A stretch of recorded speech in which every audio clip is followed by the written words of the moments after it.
할렐루야. 예, 고맙습니다. 고맙습니다. 예. 저는 계속해서 한 가지 주제를 가지고 계속 말씀을 전하고 있습니다. 고백이라는 주제를 가지고 첫 번째 시간에는 제가 베드로의 고백을 가지고 이 고백의 그 어떤 서론격인 말씀을 여러분에게 드렸습니다. 그래서 베드로의 우리가 잘 알고 있는 고백인 주는 그리스도시요 살아계신 하나님의 아들이십니다 하는 이 고백이 의미하는 것, 또 이 고백이 오늘을 사는 우리에겐 또 어떤 의미인가에 대해서 말씀드렸습니다. 조금 정리하자면 이런 의미입니다. 뭐냐면 그렇게 고백할 수 있다는 것, 그 고백이 복이라는 사실이죠. 또한 그 고백은 나로부터 시작되지 않고 하나님이 우리에게 주셨다는, 여러분 믿으십니까? 그러니까 이 고백이라는 제가 시리즈 지금 설교를 8번 할 계획을 가지고 있는데요. 이 고백의 가장 중요한 핵심은 뭐냐 하면 이 고백의 근원이 어떤 나의 깨달음이나, 만약 그것이 나의 깨달음이라고 생각하면 우리 기독교가 아니라 그건 이방 종교가 될 것입니다. 근데 이 고백의 근거가 내가 아닌 하나님이라고 할 때 그 기독교 신앙에서의 고백이라 그런 말씀입니다. 뿐만 아니라 하나님께서는 이 고백 위에, 예수님께서 하신 말씀이죠, 고백 위에 내 교회를 세우겠다 약속하셨어요. 그러니까 예수님께서 하신 이 고백 위에 약속을 세우겠다 하는 이 얘기가 이제 오늘 우리가 보게 될 야곱 얘기에서 굉장히 관계가 됩니다. 오늘 제가 말씀의 제목을 베델 하나님의 집이라는 그런 제목으로 말씀을 드렸어요. 지금 저희는 창세기를 보고 있지만 이 창세기의 이 말씀은 예수님께서 마태복음에서 베드로에게 하셨던 말씀의 또 근거가 되기도 하는 것이라는 거죠. 베드로가 한 고백, 하나님께서는 그 고백 위에 교회를 세우시겠다 하셨는데, 이 얘기는 야곱이 여기가 바로 하나님의 집이요 하나님의 문이라 하는 그 고백 위에 야곱이 나중에 또 그렇게 얘기하거든요. 뭐라고 그랬냐면 이 내가 한 나를 하나님께서 지켜주시고 나를 인도해 주시면 여기에 기둥을 세워 하나님의 전 삼겠다는 얘기를 하거든요. 저희는 지금 오늘 본문으로 읽은 것은 창세기 28장 얘기지만 여러분 좀 성경을 이렇게 찾아놓고 보시면 훨씬 더 여러분들이 좋으실 수 있을 것 같습니다. 이 얘기가 한번 뒤에 가서 더 나옵니다. 그래서 엘베델이라고, 이제 베델 그러면은요 하나님의 집이란 뜻이 있다면 앞에 엘베델로 다시 한번 누가 야곱이 고백하는 얘기가 나옵니다. 그러니까 이 얘기는 뒤에 가서 다시 제가 또 하기로 하고요. 그래서 이 고백 위에 하나님께서는 그 교회를 세우신다. 여러분 이 전통은 단순히 그 베드로와 예수님 또 이 제자들만의 문제가 아니라 우리가 오늘도 예배 드릴 때 사도신경으로 우리가 예배를 시작했죠. 그렇죠? 이 사도신경이라고 얘기하는 이 고백도 우리가 예배 전에 하는 일은 우리가 하나님 앞에서 동일한 고백을 가진 자입니다 하는 얘기예요. 그럼 예배의 출발도 고백이고 교회의 출발도 고백이다는 거죠. 이런 관점에서 우리 신앙의 선배들이 어떤 고백을 하였고 그 고백이 오늘을 사는 우리에게는 어떤 의미인가를 한번 우리가 이렇게 차근히 8주에 걸쳐서 이렇게 보고자 합니다. 여러분 제가 이런 제목을 잡은 이유는요, 이유가 있어요. 왜 그런가 하면 이 시대를 사는 많은 크리스찬들의 신앙의 근거가 세속적 종교라든지 종교적 어떤 관념이라든지 어떤 철학적 논리에 이렇게 매어져 있거나 또 어떤 세상의 경제 논리라든지 정치 논리에 이렇게 매여 있다 보니까 세상이 바뀌고 환경이 바뀔 때마다 우리의 신앙이 흔들리는 걸 봤습니다. 제가 지난 한 3년여 그 팬데믹 기간에 많이 혼동스러운 한국 교회를 이렇게 물론 한국 교회뿐만 아니라 혼동스러워하는 성도들을 보았어요. 왜 그럴까? 왜 그럴까 고민해 보니까 이들이 붙들고 있는 것이, 우리가 그동안 종래에 붙들고 있었던 것이 이 세상의 변화하는 것들을 붙들고 있다 보니까, 세상이 변화하니까 그것도 함께 흔들리는 거죠. 우리 신앙도 마찬가지였더라 하는 거죠. 그런데 여러분, 우리가 흔들리지 않는 이유는, 세상이 바뀌고 세상이 변해도 흔들리지 않는 것은 우리가 신앙하는 것, 믿음하는 것이 세상에 흔들리는 변화하는 것들에 근거되어 있지 않기 때문에 그렇다는 거예요. 그래서 제가 이번에 말씀 준비를 하면서 어떤 생각을 많이 하게 됐냐면, 우리가 결코 세상에, 급변하는 세상 속에서 우리가 굳건히 신앙을 지킬 수 있는 것이 무엇일까 생각할 때, 우리가 하나님 앞에 꺼내놓는 그 고백이 바른 고백에 근거해 있어야겠다는 그런 생각에서 제가 이런 제목으로 지금 매주 설교를 하고 있습니다. 하나님은, 예수님은 우리 고백 위에 교회를 세우실 뿐만 아니라, 이건 제가 계속 반복할 얘기인데, 그 고백 위에 세운 교회를 음부의 권세가 넘어뜨리지 못하도록 하나님 지켜주시겠다고 약속하셨습니다. 음부의 권세가 교회를 이기지 못한다, 이런 얘기입니다. 이 얘기는 단순히 우리가 건물로서, 조직으로서의 교회를 의미하는 것이 아니라, 여러분이 베드로가 하였던 그 고백, 아브라함의 고백을 여러분과 제가 동일한 고백으로 예배하고 있지 않습니까? 그 고백을 통해서 우리가 교회됨을 증명하지 않습니까? 우리를 지켜주신다는 약속의 말씀이기도 합니다.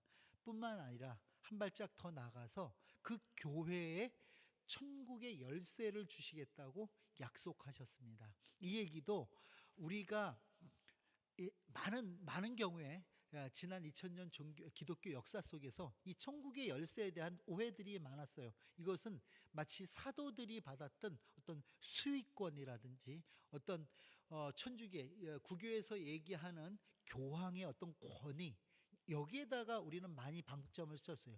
이것이 종교개혁을 일으킨 이 개신교 내에서도 목사의 권위를 이 천국의 열쇠로 대변하려고 하는 그런 시도들도 많지 않았, 왕왕 있었다 하는 거죠. 그래서 마치 이 천국의 열쇠가 사도의 권위를 가진 목사의 전유물인 양, 혹은 성직자의 전유물인 양 하는 경우도 많았어요. 근데 우리가 이 얘기를 예수님께서 하실 때 그 의도를 우리가 찾아보면, 여기서 얘기하는 이 천국의 열쇠의 열쇠는 단수가 아니었다는 거예요. 만약 그게 단수였다면 그 얘기를 듣는 화자인 예수님이 청자인 베드로에게 하신 얘기가 됐다면 단수로 얘기했어요. 근데 이거 복수로 사용합니다. 이 얘기는 무슨 얘기냐면, 그 당시 예수님의 말씀을 듣고 있었던 많은 제자들과 무리들에게 공의하신 얘기라는 거예요. 이 얘기는 뭐냐면, 그 천국의 열쇠는 마치 베드로의 후예로서 일대 교황 베드로로부터 시작된 로마 카톨릭의 그 성직자들, 특별히 교황이 가지고 있었던 그 사도권을 의미하는 것이 아니라, 하나님께서는 너희들의 삶을 통해서, 다시 바꿔서 예수를 믿고 따르는 자들의 삶을 통해서 세상이 천국을 볼 것임을 얘기하는 것입니다. 세상이 천국을 누릴 것임을 얘기한다는 것을 여러분 기억하시기를 바랍니다.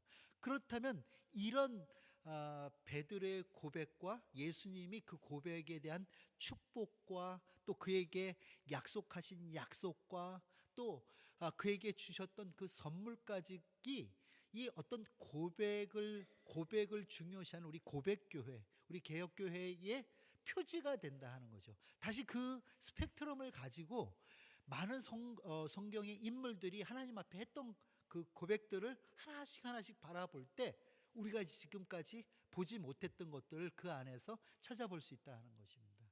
지난주에는 제가 아브라함의 고백을 가지고 말씀을 드렸습니다. 아브라함의 고백도 마찬가지입니다. 우리는 아브라함 그러면 나도 모르게 그는 믿음의 조상이고 복의 근원이고 그분은 대단한 분이어서 그분을 하나님께서는 복 주셨다고 생각합니다. 혹은 우리가 종래에 많이 듣던 설교 중에 그는 어딜 가든지 제단을 쌓던 자였다. 예배의 소중함을 알았다. 제단을 쌓는 곳마다 하나님께서 축복을 주셨다. 이렇게 얘기할 수도 있습니다. 그런데 우리가 지난주에 보았지만 그가 가지고 했던 고백들은 그가 하나님 앞에 예배 잘 드리니까, 그가 하나님 앞에 11조 드리니까 어떤 종교 행위가 복을 불러냈던 것이 아니라, 우리가 지난주에 그 어떤 아브라함의 고백의 어떤 핵심이 뭐였냐면 하나님이 자기를 위하여 친히 준비하시니라. 우리가 흔히 얘기하는 여호와 이레. 이 여호와 이레의 고백에 대해서도 우리는 종래 오해가 있었어요. 여러분, 여호와 이레 하면 뒤에 나오는 얘기가 우리 복음성가에 그런 거 있죠. 여호와 이레, 그 다음에 채우시네. 그러니까 우리는 여호와 이레란 말을 종래 어떻게 많이 이해하고 있었냐면 하나님께서는 우리의 필요를 채우시는 분이다. 그래서 내가 뭐 필요했는데 누가 그거 주면 여호와 이레다. 내가 이거 딱 필요했는데 하나님 채워주셨다. 저는 하나님의 그런 역할, 우리의 필요를 채우시는 그 역할에 대해서 부정하려고 하는 게 아니라 성경에 나타난 여호와 이레라는 그 말씀의 본 의미는 하나님이 내 필요, 내 부족을 채우시는 그런 하나님이시라는 얘기가 아니라, 한번 따라서 해보시겠어요? 이 독일 분들은 너무 차가워요. 이 필리핀에서만 사역을 하다가 따뜻한 데서 독일에 너무 힘들어요. 좀 크게 한번 따라해 주세요. 하나님은 하나님이 받으실 것을 친히 준비하여 받으신다. 그러니까 요 얘기가 여호와 이레를 정확하게 표현하면은요, 하나님은요 하나님의 받으실 것을 친히 준비해서 받으신다는 거예요. 그것을 아브라함은 믿은 거예요. 그러니까 그러니까 하나님은 하나님이 준비하신 걸 받으신 거예요. 우리가 준비한 거를 받는 게 아니라, 우린 이 얘기를 갖고 우리가 준비해야 된다고 많이 생각해요. 아브라함이 그에게 가장 소중한 이삭을 드렸으니까 이삭을 하나님께 받으시고 그의 믿음을 확증시켜줬다. 부분적으로는 맞습니다. 그런데 성경의 큰 맥락 속에 보면 너무 틀린 얘기예요. 하나님이 아브라함이 가장 귀한 것을 내었기 때문에 받은 게 아니라, 여러분 그 팩트는 뭐였냐면 하나님은 절대 이삭을 받지 않으셨어요. 다시 바꿔 얘기한다면 이삭이 제물되지 않았다고요. 그렇죠? 이삭 안 죽었잖아요. 근데 하나님이 그 제사를 통해서 받으신 게 뭔가를 이렇게 되짚어 보면은요, 하나님은 아브라함의 고백만 받으셨어요. 여러분, 그 땅이 어디입니까? 그 산이 모리아산 아닙니까? 그래, 여러분이 한번 잘 생각해 보세요. 아브라함이 꺼내놓은 이삭을 받으신 게 아니라 아브라함이 한 말 그대로 하나님이 받으셨어요. 이삭이 묻죠? 아빠, 오늘은 왜 헌금 안 갖고 가? 이 얘기 아닙니까?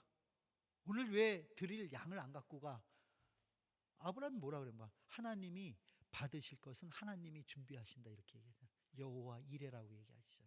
근데 말 그대로 하나님은 아브라함의 고백대로 이삭을 제물로 취하시지 않고 하나님이 수양을 준비하셨다가 그 제단의 제물로 받으셨단 말이에요. 이게 비밀인 거예요. 이게 우리 기독교의 비밀인 거예요. 내가 한 행위가 하나님을 기쁘게 하는 게 아니라 하나님이 하신 일, 혹은 하실 일을 우리가 믿음으로 쫓아가는 게, 그게 기독교인 거죠. 그런데 우리는 그것에 대한 것보다는 자꾸 내가 한 행위에 근거해서, 내가 한 무엇에 근거해서 내가 신앙을 꾸려가려고 하는, 이게 우리의 모습이 아닌가 한번 되돌아봐야 된다는 것이. 그래서 하나님께서는 이삭이 아닌 아브라함의 고백을 받으셨고, 고백은 하나님께서 아브라함과 하셨던 그 약속과 언약에 근거해 있었다는 거예요. 그러니까 여러분 잘 이 얘기를 다시 우리가 이렇게 되짚어 본다면 아무 짓거리 하지 않았던 아브라함을 길 가로막고 내가 너 복 줄 거야. 너를 축복하면 내가 축복하고 저주하면 저주할 거야. 너를 복의 근원 삼을 거야. 모든 민족이 너를 통해서 복을 받을 거야. 약속 다 했단 말이죠. 아브라함은 뜬금을 모르는 거예요. 그런데 오로지 아브라함이 한 것은 하나님이 하신 그 약속 언약을 따라 히브리서의 표현을 따라 한다면 갈 바를 알지 못하고 나아갔을 뿐이에요.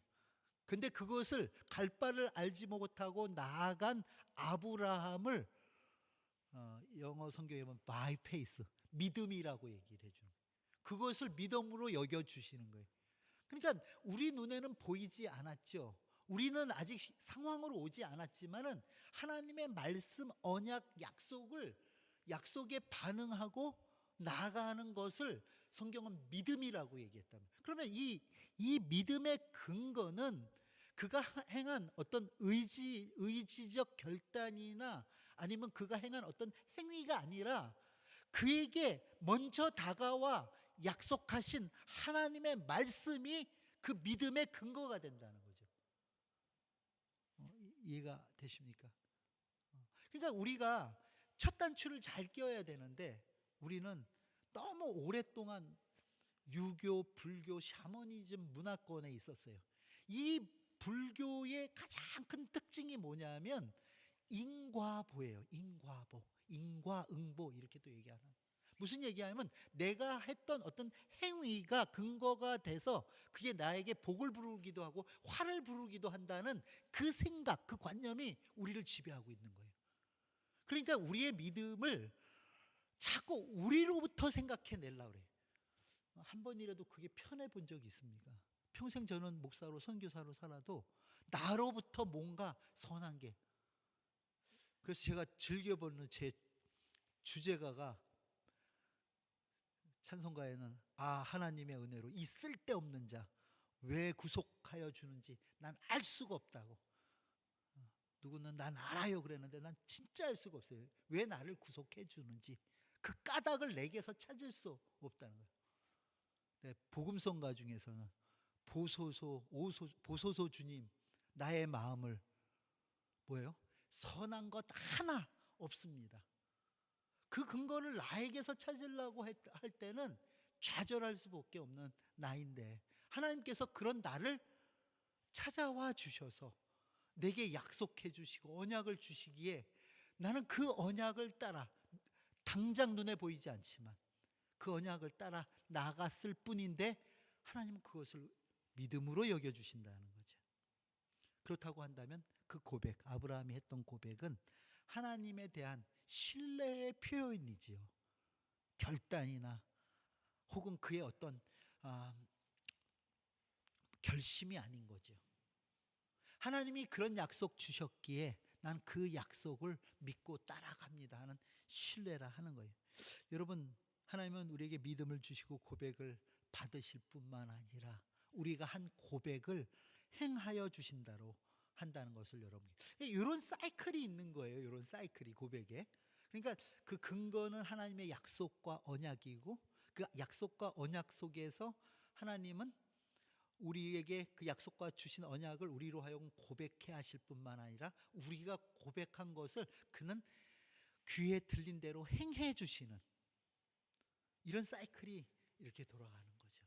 그래서 오늘 우리가 볼 야곱에 대한 얘기도, 여러분 우리는 야곱에 대해서 너무 많이 오해하고 있어요. 오늘 청년들 나눔 제목 중에 하나가, 첫째가 우리가 하고 있는 잘못된 야곱에 대한 오해가 무엇인가 하는 거예요. 우리는 야곱 하면은 종래에 무슨 잔꾀의 대명사라고 생각했습니다. 여겼습니다.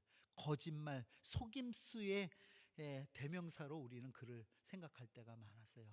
왜냐하면 그의 삶이 정말 그의 자신의 고백처럼 정말 기구한 삶을 산 그 나그네 인생이었던 것을 우리는 봅니다. 그가 어디 정착해서 살지를 못해요. 그렇죠? 근데 그 정착해서 살지 못하는 그 나그네 인생의 어떤 출발점이 단지 여러분 형에게 팥죽 팥죽을 가지고 장자권 빼서 먹는 그 일이 발단이 돼서 그렇게 됐겠습니까? 라반에게서 그가 라반을 속여서 또 취했던 그 그것이 문제였겠습니까? 혹은 아버지의 눈을 속여, 우리가 생각할 때 눈을 속여 형이 받아야 될 축복을 대신 받은 게 문제였겠습니까? 우리는 종래 우리가 생각하는 것들은 그 야곱의 인간됨, 그러나 그가 끝까지 복을 추구했기 때문에 복 받은 것처럼 우리는 종종 이야기하고 또 그렇게 설교하기도 하고 또 그렇게 들은 설교들이 많이 있습니다.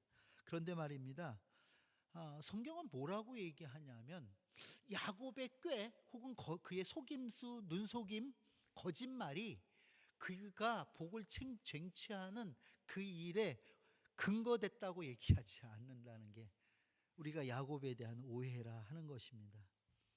형 에서를 속이고 아버지를 속이고 삼촌을 속여서 종국에 그가 받아 누린 게 복이라고 한다면 우리도 남을 속여 복받지 않은 그런 논리로 이 땅을 살아갈 수밖에 없어요. 근데 그것은 하나님의 논리라기보다는 세상의 논리가 그렇다 하는 거예요. 어찌됐든 성공만 하면 된다. 어찌됐든 내가 뭐 그런 얘기 하지 않았어요. 입학만 하면 되고 취직만 하면 되고 장가만 가면 되고 자기가 원하는 것만 이루면 된다 식의 얘기들이 어떻게 보면 그 인간적인 야곱의 모습 속에서 우리가 오해할 수 있는 것들이라 하는 거죠. 근데 그것은 철저하게 세상의 논리로 성경을 보는 것이지 성경의 말씀을 따라 보는 것은 아니라 하는 것입니다. 여러분, 야곱이 이 땅에 태어난 것은 그냥 태어난 게 아니에요. 여러분, 이삭하고 아브라함하고 이렇게 데자뷰 되는 게 있어요. 비슷비슷한 게. 그 중에 하나가 이삭도요. 리브가 얻을 때까지만 해도 와 했는데 있잖아. 이쁜 아내 얻었다. 나는 안 움직였는데 하나님께서 주시잖아요. 제 발로 걸어오지 않습니까? 그때 뭔가 되는 것 같았는데 여러분, 아브라함이 죄송합니다. 이삭이 야곱과 에서를 얻을 때가 그 쌍둥이를 얻기까지 몇 년이 걸리냐면 약 20년이 걸립니다. 그러니까 여러분 20년이라는 세월이 굉장히 긴 세월인 거예요. 결혼을 40에 했어요. 이삭이.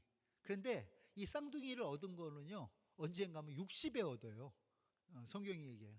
그러면 여러분 20년 동안 얼마나 그들이 불편했겠어요. 아브라함이 겪었던 거하고 똑같지 않아요? 하늘의 별과 같이 땅의 모래와 같이라고 그랬는데 결혼한 지 20년이 지났는데도 아직 손이 없는 그 이삭의 삶을 한번 생각해 봐요. 리브가는 어떻고요? 그러니까 성경은 뭐라고 표현하냐면 이렇게 표현합니다. 그 아버지 이삭과 아내 리브가가 임신하지 못함으로 하나님 앞에 간구하였다고 얘기했어요. 그러니까 이것은 쉽게 얘기해서 에서와 야곱은요 기도의 산물이었던 거죠. 하나님께 간구했을 때 하나님께서 여러분 창세기 여러분 찾으실 수 있는 분들 찾아보시면 좋겠는데요.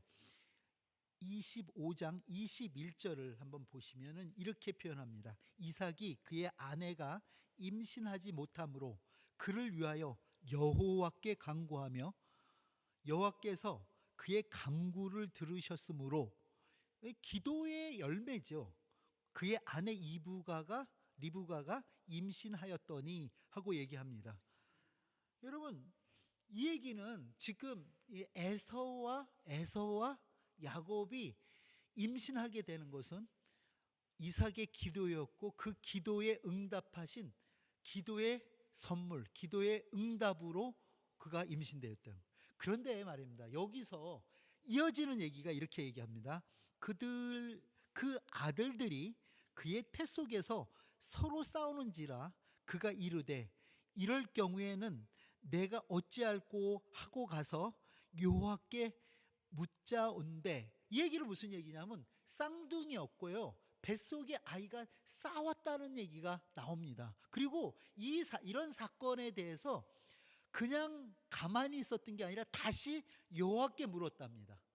그러니까 이어지는 얘기가, 여호와께서 그에게 이르시되 두 국민이 내 태중에 있구나. 두 민족이 내 복중에서부터 나뉘어리라.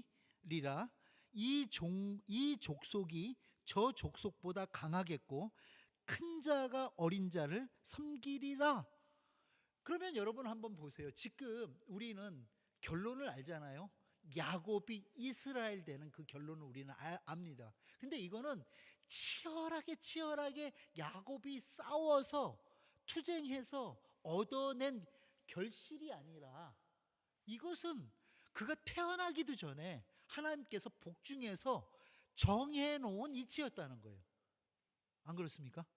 그러니까 저는 종래 설교를 통해서 저도 우리나라가 경제 발전이 한참 이루어질 때 저도 신앙생활을 했기에 그런 설교를 많이, 우리가 살아내야 될 삶이 있다 뭐 이런 얘기를 많이 들었던 것 같아요. 네가 결단하고 네가 살아야, 행동해야 하나님 거기다 복 주신다는 얘기를 많이 들었던 것 같아요. 그런데 그게 아니라 오늘 말씀, 이삭의 삶을 보면요, 죄송합니다, 야곱의 삶을 보면 그가 그렇게 치열하게 살았기 때문에 그가 복 받은 게 아니라 하나님이 복 줄 자를 정했다, 이렇게 표현하는 게 훨씬 더 이 말씀에 대한 바른 해석이 아닌가 하는 생각을 해봅니다. 그의 기한이 찬즉 태에 쌍둥이가 있었는데, 먼저 나온 자는 붉고 전신이 털옷 같아서 이름을 에서라 하였고, 후에 나온 이는 아우는 손으로 에서의 발꿈치를 잡았으므로 그 이름을 야곱이라 하였으며, 리브가가 그들을 낳을 때 이삭이 60세였다, 이렇게 얘기합니다.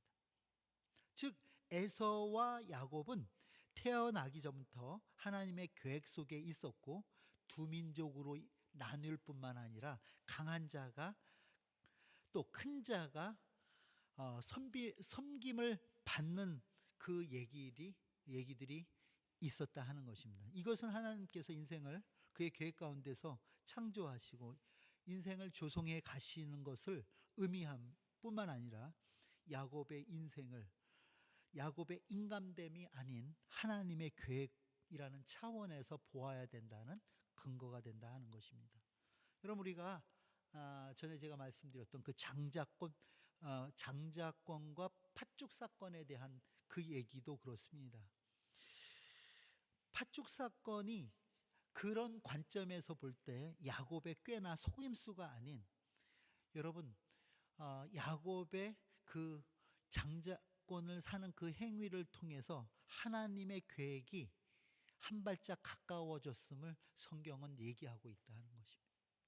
그것을 하나님의 장자권과 무관하게 살았던, 그것을 중히 여기지 않았던 에서의 삶과 그것을 중히 여겨 그것을 팥죽과 바꿨던 이 야곱의 삶을 극명하게 대비하기 위한 것이지, 그때 팥죽을 샀기 때문에 비로소 그가 장자권을 샀기 때문에 그가 복을 받았다, 이렇게 귀결하기에는 너무 말이 안 되는 얘기를 할 수 있습니다.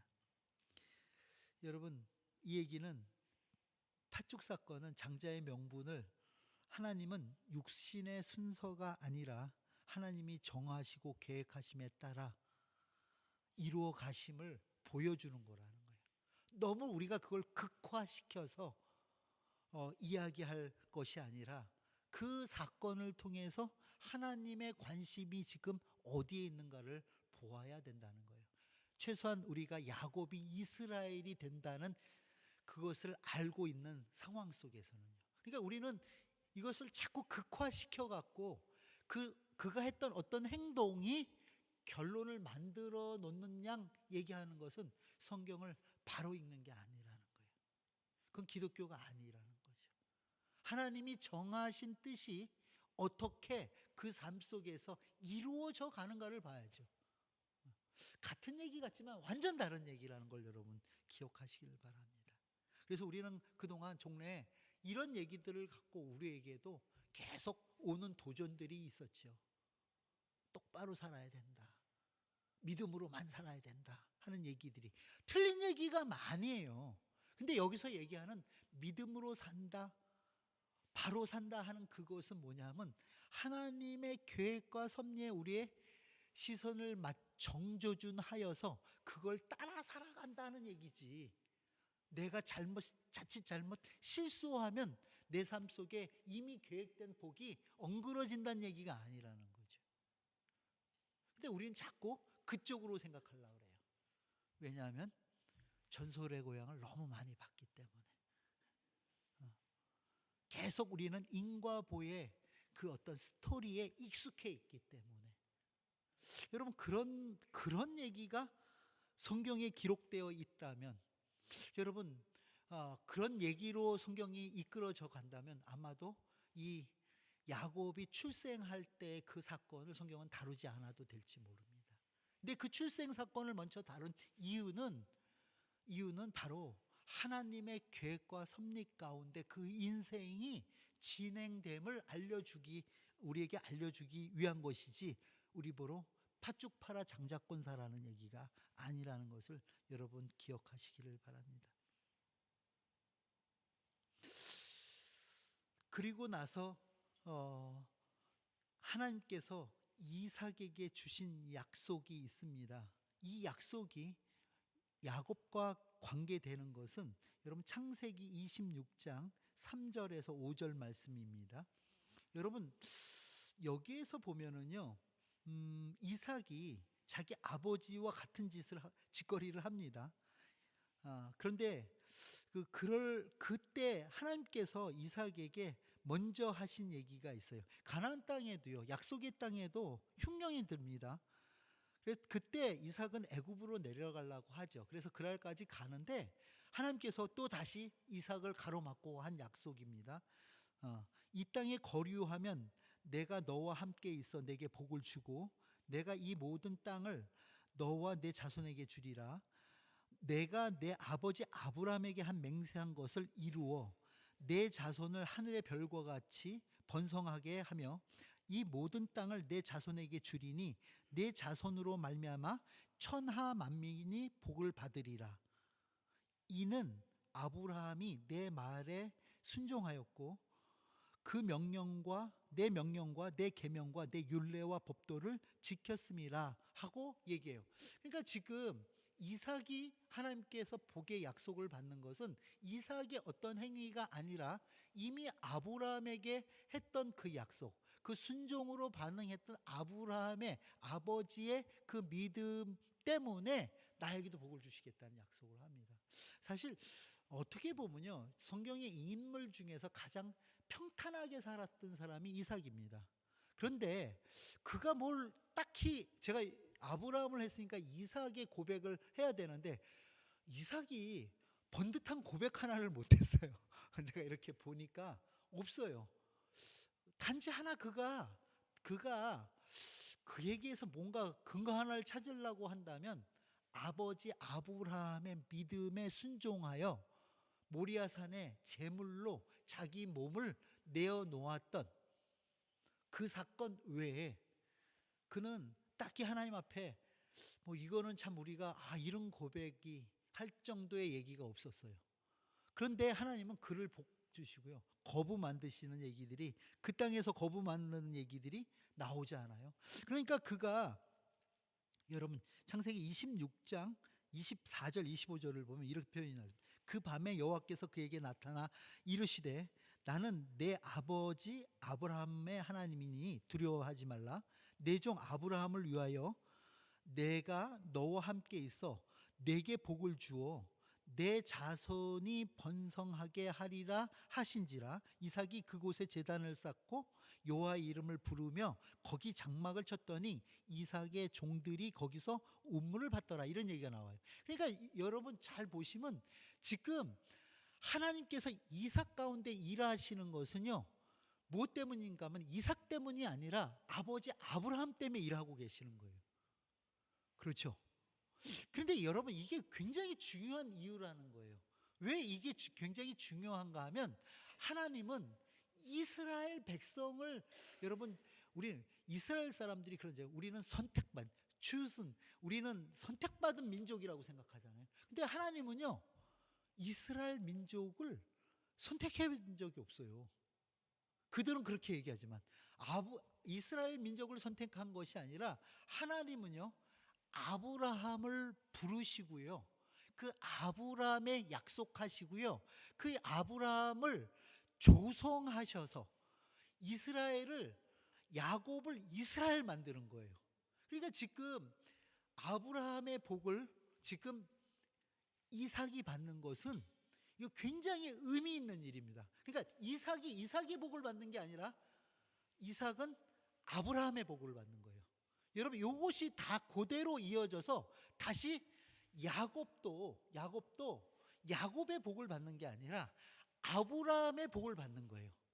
여러분, 이것이 연결되어서 이스라엘 사람들, 유대인들은 우리가 아브라함의 자손이기 때문에 우리도 아브라함의 복을 받는다, 이렇게 생각하는데, 성경 갈라디아서는 그렇게 얘기하지 않아요. 성경 갈라디아서는 뭐라고 그러냐면, 예수를 믿는 우리가 아브라함의 복을 받는다고 얘기하는 거예요. 근데 아브라함이, 여러분 잘 생각해요. 아브라함은 율법 이전의 사람입니다. 그렇기 때문에 갈라디아서에 보면 율법 이전의 아브라함이 복을 받은 것은 믿음으로 받았다고 얘기하거든요. 율법을 지켜서가 아니라, 어떤 행위가 아니라, 그가 믿음으로, 그러니까 아브라함의 삶을 하나님은 믿음으로 여겨주시고, 그 믿음으로 그 복받게 했다는 거예요. 그렇다면 오늘 우리가 이 땅을 사는 우리가 누리고 받는 모든 복은 우리에게 근거되어 있는 게 없다, 이런 얘기예요. 복받을 짓 했다고, 이런 얘기 우리는 자주 해요. 말이 안 된다는 거예요. 말이 안 된다는 거예요. 복받을 짓 했기 때문에 복을 받는 게 아니라, 아브라함에게 하셨던 그 약속하신 그 복이 오늘 우리에게도 임하는 줄 여러분 믿으시길 바랍니다. 그러니까 이것은 하나님께서 아브라함이라는 어떤 대표자에게 하셨던 복을 하나님께서는 우리에게까지 그 연결. 그럼 갈라디아서 3장 4장을 보시면 그 얘기들이 쭉 나옵니다. 여러분 한번 집에 가서, 물론 그러시지 않겠지만 꼭 한번 읽어보시면 좋겠다는 생각을 해보겠습니다. 왜 그런가 하면, 그래서 우리는 아브라함과 같은 복을 받은 자예요. 그러면서 여러분 한번 잘 생각해야 될 게, 마태복음을 시작하면서도 아브라함과 다윗의 자손 예수 그리스도의 세계라, 이렇게 얘기해요. 계보다. 이 얘기가 예수님의 족보를 다시 성경은 훑어가는데, 여러분 이 얘기 속에서도 아브라함과 다윗의 자손이라고 얘기했던 것은 아브라함으로 대표되는 이스라엘, 다시 바꿔 얘기해서 약속의 자녀들, 약속의 하나님께서 선택하신 이스라엘, 또 다윗으로 대표되는 이스라엘이 가장 번창했을 때 다윗의 나라, 그 하나님의 약속 가운데 있던 예수 그리스도가 이 땅 가운데 복으로 오셨음을 얘기하고요, 우리는 이제 그 복의 근원이신 예수 그리스도를 통해 복 받을 것에 대해서 얘기한다는 거죠. 제가 오늘 야곱의 얘기를 하면서 왜 이렇게 다시 아브라함 때로 또 이삭에게로 가서 얘기하는 것은 이런 얘기인 거죠. 우리는 그 종래에 많이 이런 얘기를 들었어요. 아브라함 가는 데마다 제단을 쌓았다. 그 아들 이삭도 가는 데마다 제단을 쌓았다.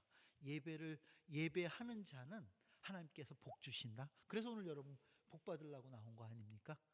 그러니까 이런 논리로 우리는 그동안 많이 배워왔다는 거예요. 그런데 성경을 보면은요, 오늘 이삭이 방금 제가 읽었던 구절에서 제단을 쌓았다 하는 이 제단을 쌓을 때 왜 제단을 쌓았는지를 생각해 봐야 되는 거예요. 왜 제단을 쌓았냐면, 하나님께서 아브라함에게 하셨던 그 복의 약속을, 언약을 이삭에게 또 주니까 그것에 대한 신뢰로 제단을 쌓은 거예요. 아멘입니까? 그럼 여러분, 예배를 드려서 복을 받는 게 아니라, 하나님께서 내게 복 주신다는 것에 대한 신뢰가 있는 사람이 고백을 통해서 예배를 드리는 거예요. 그렇죠? 그 약속이 없는 사람들이 드리면 종교 행위일 뿐입니다. 근데 그 약속이 있는 사람들은 이 예배를 통해서 하나님께서 내게 복 주신다는 것에 대한 고백을 할 뿐만 아니라 그것을 내가 확인할 수 있는 거예요. 내가 얼만큼 하나님 앞에 복 받은 자인지를. 그러니까 우리는 이제는 더 이상 복 받자 뭐 이런 얘기보다는 이제는 여러분 그 받은 복을 이 땅 가운데서 여러분들이 누리시기를 주의 이름으로 축원합니다. 이미 여러분 가운데 예수가 있잖아요. 이미 여러분 가운데 주께서 주시는 그 은혜들이 있잖아요. 이제는 그것을 내가 이 땅에서 그것을 누리며 펼쳐 사는 것이죠. 다시 어떤 세상에 그 복을 받기 위해서 신의 이름을 불러 주머니를 채우는 것과 같은 이방 종교의 모습이 우리 가운데 있다면 우리는 이 복과 하나님이 성경에 약속하신 복과 무관한 자라는 것이죠. 여러분, 이런 이삭의 삶은요, 하나님을 못 이루던 이방 신들도, 이방 왕들도 그가 하나님 앞에 복 받은 자인 것을 알았다고 했어요. 그러니까 우리가 살아내는, 치열하게 싸워서 살아내는 어떤 그 삶의 결과치로 복이 우리 가운데 임하는 게 아니라 내가 하나님의 언약을 받은 언약 백성으로, 하나님의 약속을 가진 약속 백성으로 이 땅을 살아갈 때 세상이 알아본다는 거예요, 우리를. 여러분, 이렇게 이삭에게 하나님께서 약속했는데도 이삭은 그 일을 까맣게 잊어먹습니다. 육신의 삶에 얽매여 있죠. 그래서 장자에게 축복하려고 합니다. 그런데 그것을 잊지 않는 한 사람이 있었으니 어머니 리브가예요. 여러분, 이 사건도 아버지를 눈속임하는 사건으로 치부하기에는 우리가 지금까지 해온 얘기들이 너무 많아요. 아버지를 눈속임하여서 그 축복을 억지로 받아내는 것이 아니라 리브가는 분명한 것 한 가지가 있습니다. 하나님께서 태중에 하셨던 얘기들을 그는 기억하는 거죠.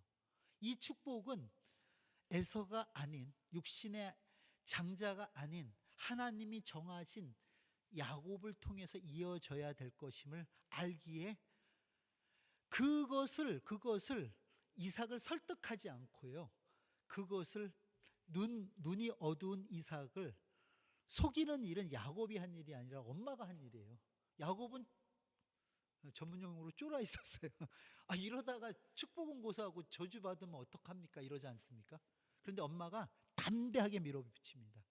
자꾸 이거를 편애라고 얘기하시면 곤란하죠. 왜냐하면 하나님의 약속이 없다면 엄마의 편애가 둘째 아들을 복받게 만든 걸로 우리가 치부할 수 있지만, 분명한 것은 하나님의 약속이 있었기 때문에 이거는 편애라기보다는 하나님의 뜻을 이루어가는 행위로 봐야 된다 하는 것입니다. 이건 눈속임이 아니라 어머니의 하나님에 대한 약속이었다는 것입니다. 여러분, 그리고 야곱이 아버지 이삭에게 축복을 받는데요, 여러분, 여기에서 저는 아주 재밌는 한 구절을 봅니다. 그가 가까이 가서 그에게 입 맞추니 아버지는 이삭을 얘기합니다. 그의 옷에 향취를 맡고. 이게 굉장히, 왜 이 표현을 여기에다가 나오냐 하는 거예요. 옷에 향취를 맡았다 이렇게 표현하고요, 그에게 축복하여 이르되 내 아들의 향취는 여호와께서 복 주신 밭의 향취라 이렇게 얘기해요. 저는 이 얘기가 굉장히 의미 있는 얘기를, 제가 제 아들이 패션 디자인을 공부해요, 셋째가. 그래서 그 아이를 위해서 제가 지금 책을 하나, 성경에 나오는 온 얘기들을 다 모아갖고요, 지금 제가 책을 쓰고 있는데 요 얘기가 있습니다. 그 얘기 무슨 얘기냐면, 보세요. 지금 야곱이 입은 옷은 자기 옷입니까? 누구 옷을 입었죠? 야곱이 에서의 옷을 입었어요. 자기 옷이 아니란 말이에요. 지금 남의 옷을 입고 복을 받는 거예요. 여기서 떠오르는 게 없습니까? 여러분, 혹시 아담이 입었던 가죽 옷을 여러분 기억하십니까? 좀 뭐가 떠오르십니까? 무슨 얘기냐면 육신적으로는 야곱은 복받을 자격이 없는 자라 이런 얘기예요. 내 옷 입고는 못 나서는 자예요. 그렇죠? 이 옷 얘기들이요, 성경에 보면 굉장히 많습니다. 요셉이 입었던 채색 옷도 마찬가지죠. 그렇죠? 이런 옷 얘기들이 많이 나와요. 예, 그 옷 얘기는 다음에 제가 또 지금 그게 중요해요. 지금 자기 자격 없는 자가 형옷 입고 복 받는 거예요. 여러분, 이것을 우리가 자격 없는 자가 구원받는 것과 연계해서 생각하는 것이 크게 무리가 없다고 저는 생각합니다. 그리고 그에게 축복하는데 만민이 너를 섬기고 열국이 내게 굴복할 것이라고 얘기합니다. 내 형제들의 주가 되고 내 어머니 아들들이 내게 굴복할 것이고 너를 저주하는 자는 저주받고 너를 축복받는 자는 복을 받을 것이다. 이거 누구의 복이에요, 이 얘기가? 아브라함의 복이죠. 그게 결국은 야곱이 받은 복도 여러분 야곱에게 주신 복이 아니라 자격 없는 그에게 아브라함의 복을 주신 거죠. 같은 내용이잖아요, 지금. 이게 지금 성경에 면면이 흘러오는 거라는 거예요. 그러니까 야곱의 눈속임이 복받는 게 아니라 하나님은 의도를 가지고 계속 이 얘기들을 진행하고 계시다 하는 것입니다. 나는 그 옷을 입을 자격이 없지만 주님이 입혀주셨기에 우리는 옷 입음을 받고 복받는다, 이 얘기를 하나님께서는 계속 이 말씀을 통해서 해가고 계시다 하는 거예요. 여러분, 그러나 에서도 나중에 쫓아와서 복 달라고 얘기합니다. 근데 에서에게는 이렇게 얘기해요. 축복을 해주는데 이게 축복인지 저주인지 여러분 잘 보시기 바랍니다. 27장 40절에 보면 칼을 믿고 생활하겠고 아우를 섬길 것이며 이렇게 얘기합니다. 알았어요, 이제는. 누가? 이삭이. 얘가 진짜 큰아들이라는 걸. 그런데 그에게 한다는 축복이 뭐냐면 칼을 믿고, 여러분 이 축복 속에서 나타나는 것은요, 에서를 저주한 게 아니라 두 국민이 싸울 거라고 했던 그 하나님의 약속이 에서에게 비로소 전달된 거죠. 이제는 칼을 믿고 살아가는 자와 자격 없지만 주님 입혀주신 옷 입고 살아가는 자의 싸움으로 이게 나뉘어지는 거죠. 여러분, 자격 없음에도 불구하고 주님 입혀주신 옷을 입고 살아가는 자가 이스라엘이 되고요. 그렇죠? 그 이스라엘을 여러분, 칼을 들고 자기 힘으로 살아가겠다고 하는 그 자가 그 이스라엘을 섬기는 얘기로 우리는 이제 계속 이 창세기의 얘기들이, 그러니까 여러분 요셉이 마찬가지 아닙니까? 그가 노예예요. 죄수였어요. 근데 그도 왕의 옷을 입잖아요. 총리의 옷을 입잖아요. 여러분, 그게 그의 능력입니까?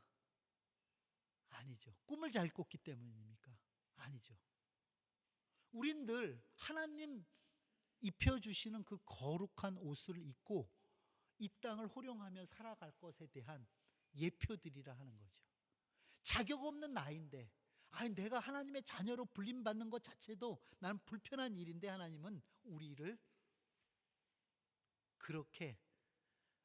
옷 입혀, 의의 옷을 입혀 살아갈 것에 대해서 이 창세기 그 옛날부터 정하시고 그 계획을 이루어 오늘 우리에게 의의 옷 입혀주셨다는 것을 여러분 믿으시길 바랍니다. 여러분, 이삭이 깨닫고 나서 야곱을 축복하는 얘기가 여러분 28장 1절에서 5절에 나오고요. 그리고 나서 비로소 하나님께서 이삭에게 꿈 중에 나타나십니다. 그 얘기가 오늘 우리가 읽었던 본문의 말씀, 베델, 하나님의 집.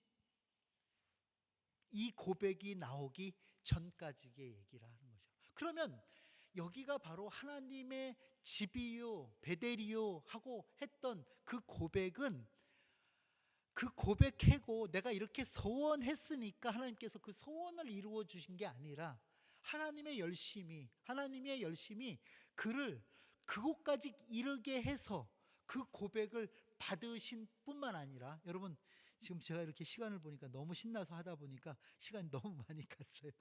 그래서 이제 마무리를 이렇게 유연하게 마무리를 지려고 하는데, 그를 하나님께서 그가 하나님을 의지하도록, 하나님을 신뢰하도록 만든 다음에, 그 다음에 여러분 제가 조금 훅 넘어가서요, 어디로 가냐면 창세기 35장으로 넘어가 볼까요? 이제 이 얘기하고 마치도록 하겠습니다. 내가 고백했던 그 고백을 내가 이루는 게 아니라 하나님께서 그 고백한 그 고백을 이루어 내시는 하나님을 발견한 그곳이 바로 35장인데, 여기에 보면은요 6절을 제가 읽을게요. 6절을. 야곱이 그와 함께한 모든 사람이 가나안 루스 곧 베델에 이르고, 여기는 자기가 소원했던 데 아닙니까? 그가 거기에 제단을 쌓고 그곳을 엘베델이라고 불렀으니 이는 그의 형의 낯을 피할 때 하나님이 거기서 그에게 나타나셨음이라 하는 거예요. 그러니까 자기가 내가 여기로 다시 돌아오면 여기다 제단 쌓겠다고 했는데 다시 그 장소에 온 거예요. 엘베델을. 그러니까 맞아, 여기는 하나님의 집인데 하나님이 거하시는 하나님의 집이야 하고 얘기를 했다, 이 얘기예요 여기가. 그리고 나서 이어지는 말씀이 있잖아요. 이제 이 이전까지는 여러분 성경을 한번 자세히 보시면요, 하나님께서 야곱에게 직접 나타나신 적이 없어요. 그 전까지는 계속 천사 혹은 환상, 하나님의 사자 이런 식으로 계속 꿈, 직접 나타나신 적이 없었다고요. 그런데 여러분 이 엘베델에서 하나님이 직접 나타나십니다. 그 얘기가 9절입니다. 야곱이 밧단 아람에 돌아오매 하나님이 다시 야곱에게 나타나사 그에게 복을 주시고 하나님이 그에게 이르시되 내 이름이 야곱이지만은 내 이름을 다시 야곱이라 부르지 않겠고 이스라엘이 내 이름이 되리라 하시고 그가 그의 이름을 이스라엘이라 부르시니라. 그러니까 여러분 우리는 종래 우리가 야곱의 이야기를 들을 때는 마치 그가 험악한 인생을 치열하게 살아내서 이스라엘이 되는 것처럼 우리는 종래 많이 들었습니다. 그런데 그게 아니라 오늘 성경을 우리가 다른 시각에서 보면, 하나님의 계획이라는, 하나님의 주권이라는 그 시각에서 보면 그것은 야곱이 그 치열하게 그 삶을 싸워내어 얻은 결과로 이스라엘이 된 게 아니라 하나님께서 계획하시고 그는 그의 모습은 우리가 볼 때도 이렇게까지 가는 뭐라 그래, 다시 표현, 자격이 안 되는 자지만 하나님은 그에게 계속 신뢰를 주셔서 그로 하여금 맞아, 여기는 베델이야, 하나님의 집이야. 그런데 하나님이 거하시는 하나님의 집이야로 만들어 놓더라는 거예요. 엘베델로 만들어 놓더라는 거예요. 여러분 우리에게도, 여러분들이 나는 성전이야, 주의 영이 내 가운데 계시니까 나는 하나님의 자녀야, 이것이 단순히 우리가 성경을 보고 그렇게 얘기했으니까, 하나님 그렇게 약속하셨으니까가 아니라 내 삶에서 경험되어서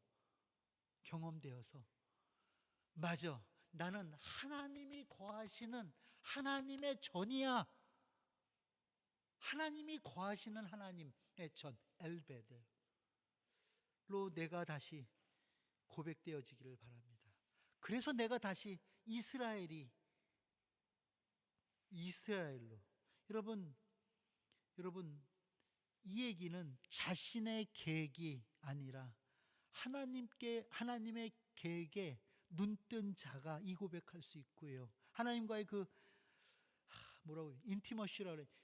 그 친밀한 관계 속에서 그가 내 안에서 역사하심을 누리는 자만이 할 수 있는 고백이라는 것을 여러분 기억하시기를 바랍니다. 이것은 나의 의지, 나의 계획이 죽을 때 나로부터 다시 살아나는 하나님의 그 은혜가 내게 임할 때 가능하다는 것이에요. 여러분, 하나님께서 우리에게 약속하신 복은 세상에서 부와 장수와 세상이 원하는, 누리기를 바라는 그것을 누리는 그 복이 아니라 우리에게 이미 언약으로 복을 주셨고 그 복을 따라 살아가는 것이 이 땅에서도 그 복을 누리는 방법이라는 것을 여러분 기억하시기를 바랍니다. 그 복을 따라 살아가는 그 삶은 여러분 다름 아닌 하나님께서 우리에게 하신 언약을 지켜가심을 우리 삶 속에서 경험하는 것, 이게 복인 줄을 여러분 기억하시기를 바랍니다. 하나님의 집, 의로가 아니라 하나님이 거하시는 하나님의 집으로 우리가 하나님 앞에 택함 받았음을, 왜 우리에게 그 고백이 있으니까요. 또 뿐만 아니라 하나님은 우리가 그 삶을 이 땅 가운데서도 넉넉하게 살아갈 수 있도록 복 주시는 분이심을, 그 약속과 언약을 지키시는 분이심을 믿으시는 저와 여러분 되기를 주의 이름으로 축원을 드립니다.